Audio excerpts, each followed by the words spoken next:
எனக்கு மணிவாசர் ஏதாவது ஒரு பதிவு கொடுப்பான்னு வேண்டிகிட்டு எடுத்து அன்னை பார்த்த கொடுத்தாரு. சிறப்பு. இலையில் அருளி செய்தது ஆத்ம பூரணம்.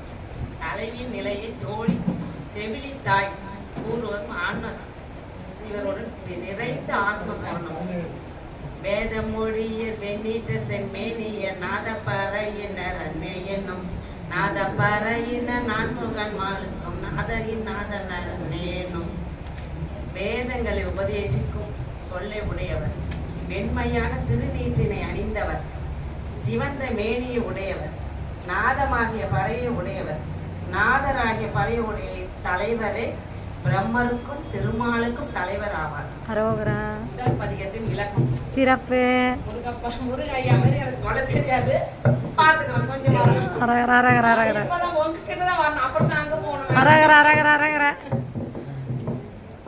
கண்ணை செந்தன கருணை கடலின உள்ளின்று உருக்குவர் அன்னே என்னும் உள்நின்று இருக்கு உழப்பில்லா ஆனந்த கண்ணில் தருவரால் அன்னே என்னும் கண்களில் தீட்டிய மைய உடையவர் கருணை கடலாய் இருப்பவர்.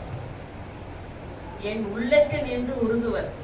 உள்ளத்தில் உருகி அழிவில்லா ஆனந்த கண்ணீரை உண்டாக்குவர்.